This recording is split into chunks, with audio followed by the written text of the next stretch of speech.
Trong đấu phá thương khung, chắc hẳn nhắc đến Hải Ba Đông, ai ai cũng biết rồi đúng không? Vậy liệu rằng sức mạnh cùng cuộc đời băng hoàng là như thế nào nhỉ? Vậy thì ở video này chúng ta cùng nhau tìm hiểu một chút nha. Đầu tiên, với Hải Ba Đông, từ khi sinh ra, số phận đã định, ông chính là một tay sát thủ.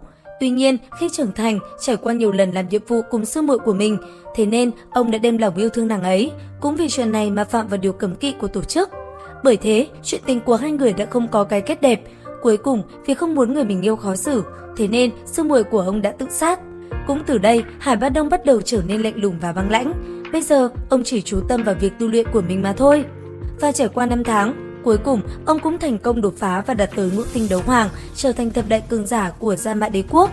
Khi xưa, ông từng một mình cân 2 gã đấu hoàng của Xốc Vân Đế quốc, khiến mỗi khi nhắc đến, người ta không khỏi kính nể vài phần. Sau này, trong một lần Hải Ba Đông được thuê để truy tìm nữ giả nhân mất trí nhớ, rất nhanh ông cũng đã tìm được người này. Tuy vậy, sau đó, ông đã gặp phải một rắc rối lớn khi bị một gã đấu hoàng của giàn nhân tộc tham gia tranh đoạt cô gái kia. Đến khi thoát được và trở về, ông liền phát hiện ra người thuê mình đã bị ám sát, còn ông cùng cô gái kia, hai người lại bị người của giàn nhân tộc truy sát. Lúc này đây, mặc dù mang trên mình vết thương nghiêm trọng, thế nhưng trải qua những ngày tháng ở bên nhau, cuối cùng Hải Ba Đông cũng bị động lòng trắc ẩn. Sau đó, ông quyết định sẽ bảo vệ cô gái kia trước giàn nhân tộc. Cũng vì vậy, một cuộc chiến giữa ông và người của giàn nhân tộc đã diễn ra. Và cuối cùng, trong trận chiến giữa ông và Mỹ Đỗ Toa, vì chênh lệch thực lực là khá lớn, thế nên Hải Ba Đông đã bị nữ nhân kia đả thương. Mặc dù vậy, Hải Ba Đông vẫn cố chấp hy sinh tính mạng để bảo vệ cô gái kia. Bởi vậy, một đòn tuyệt sát giữa ông cùng với Mỹ Đỗ Toa đã được thi triển. Tuy nhiên, ngay khi hai đòn công kích chuẩn bị va chạm, cô gái kia lại đột nhiên nhớ ra thân phận của mình. Bởi vậy, nàng đã lấy thân mình ra ngăn cản hai người.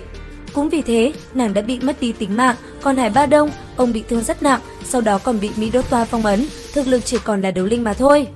Từ đây, Hải Ba Đông quyết định lui về ở ẩn tại bên ngoài sa mạc Tháp Quan Nhĩ và tìm cách chế phương thuốc phục hồi lại thực lực. 20 năm sau, Tiêu Viêm trong lần đi tìm dị hỏa, anh ấy đã may mắn gặp được Hải Lão và chế cho ông đan dược giúp ông khôi phục thực lực đấu hoàng. Tuy vậy, lúc này thực lực của ông mới khôi phục lại nhị tinh đấu hoàng mà thôi. Bởi vậy, sau đó Tiêu Viêm đã hứa sẽ luyện chế phục linh đan giúp ông trở lại thực lực ban đầu. Cũng vì thế, Hải Ba Đông đã nhận lời bảo kê cho Tiêu Viêm trong vòng 1 năm. Cũng từ đây, hai người đã cùng nhau trải qua rất nhiều trận chiến vào sinh ra tử.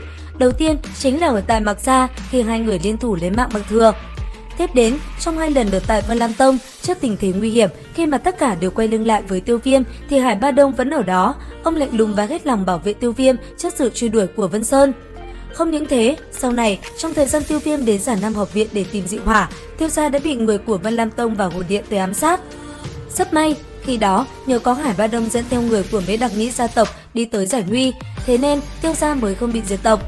Cũng vì chuyện này, cộng thêm việc Vân Sơn muốn thôn tính toàn bộ Gia Mã Đế quốc, thế nên Mễ Đặc Nhĩ gia tộc bị rơi vào tầm ngắm của Vân Lam Tông. Bởi vậy, một cuộc chiến đã nổ ra. Tuy nhiên, Vân Lam Tông khi đó quá mạnh, Hải Ba Đông rốt cuộc cũng không thể chống cự nổi. Thế nhưng rất may, đúng vào thời khắc sinh tử, Tiêu Viêm đã kịp thời xuất hiện và cứu Hải Ba Đông cùng Mễ Đặc Nhĩ gia tộc thoát khỏi tử nạn trong gang tấc. Chẳng những vậy, Tiêu Viêm sau đó còn đưa cho Hải Ba Đông một viên phục linh đan và giúp ông khôi phục thực lực lúc đỉnh phong của mình. Cũng bởi chuyện này, Hải Ba Đông đã quyết định đi theo Tiêu Viêm trong cuộc chiến giữa anh ấy và Vân Lam Tông. Sau đó, cuộc chiến kinh khủng khiếp diễn ra. Cuối cùng, Tiêu Viêm cũng thành công trả được món nợ với Vân Sơn và xóa sổ toàn bộ Vân Lam Tông. Và tiếp theo, sau khi Tiêu Viêm thành lập ra Viên Minh, Hải Ba Đông cũng gia nhập vào trong đó và trở thành cường giả chủ chốt của liên minh này. Tuy nhiên sau đó nhiều năm, Viên Minh lại bị Sử Minh Tông và Hồn Điện tấn công. Và trong trận chiến đó, Tiêu Viêm đã đi vắng, thế nên Hải Ba Đông cùng Mỹ Đỗ Toa đã phải dùng toàn bộ sức lực để chống lại đám người kia. Rất may, thời khắc quan trọng nhất Tiêu Viêm đã trở về và đẩy lui được bọn họ. Sau đó, nhờ sử dụng phục linh tử đan, Hải Ba Đông cũng thành công đột phá đấu hoàng đỉnh phong. Sau đó nhờ Dược Lão trợ giúp, ông cũng liên tiếp đột phá và trở thành đấu tông cường giả. Tới cuối chuyện, không rõ Hải Lão tu luyện như thế nào.